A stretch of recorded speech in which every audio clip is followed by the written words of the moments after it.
Gabriel et le Ruh. Mettre un mot ou un nom à la place d'un autre dans un texte du passé, ce n'est pas lire le texte pour ce qu'il est, c'est y ajouter sa propre compréhension. Avant la période moderne, le Coran est resté longtemps un texte non traduit et on s'efforce toujours de le lire en arabe dans un contexte religieux. Aujourd'hui, les mots restent donc les mêmes puisqu'ils ne sont pas traduits. Cependant, cela n'empêche pas les lectures croyantes des périodes postérieures à la période première du 7e siècle de croire trouver dans le texte ce que ces mots ne disent pas. On le fait fréquemment en assimilant une figure à une autre.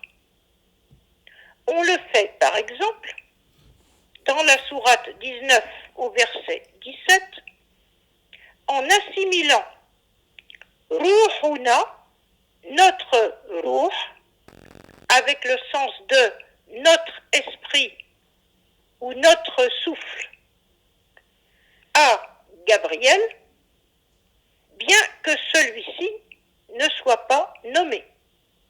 Notre réfère ici à Dieu et le Ruh est comme en hébreu lié au vent ou au souffle, Nafr Ruh, comme dans la sourate 15 au verset 29. Faire le rapprochement du Ruh et de Gabriel dans le passage de 19-17 qui concerne dans le Coran la naissance du garçon Roulam de Marie, Mariam, c'est établir une équivalence avec les évangiles. Effectivement, Gabriel est mis en scène dans les évangiles lors de la conception de la mère de Jésus.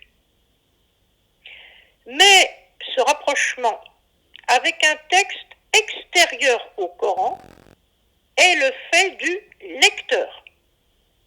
C'est une extrapolation caractérisée.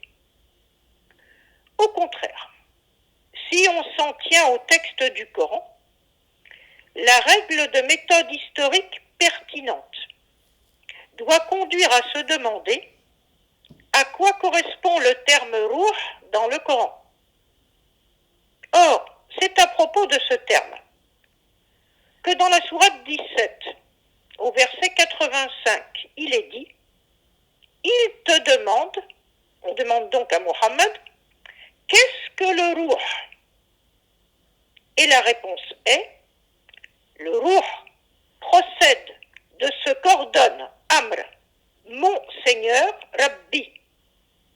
Et le verset se termine en disant « Vous n'avez pas à savoir ce qu'est le Ruh ».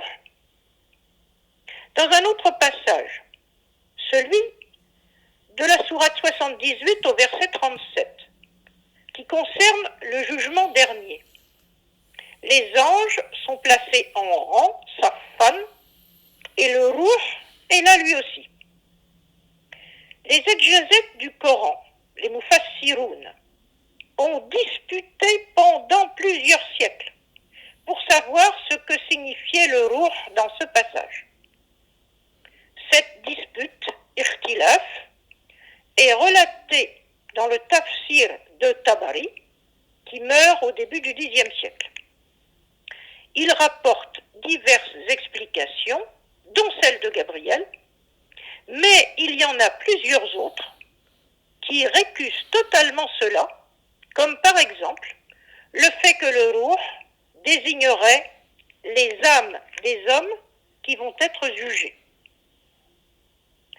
Avant de lancer une affirmation, comme celle qui consiste à dire que le Ruh c'est Gabriel, il faut donc regarder dans le Coran l'ensemble des mentions du mot Ruh et celle de Gabriel.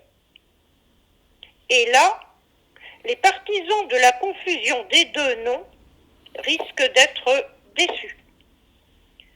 En fait, le nom de Djibril, Gabriel, est totalement absent durant toute la période mécoise, donc au début de la révélation. Il n'est présent que dans 2 versets tardifs de période médinoise. Dans la sourate 66 au verset 4, Gabriel, dont le nom en hébreu est lié à la force Gabar, est invoqué comme pouvant intervenir dans une querelle de Mohammed avec ses femmes.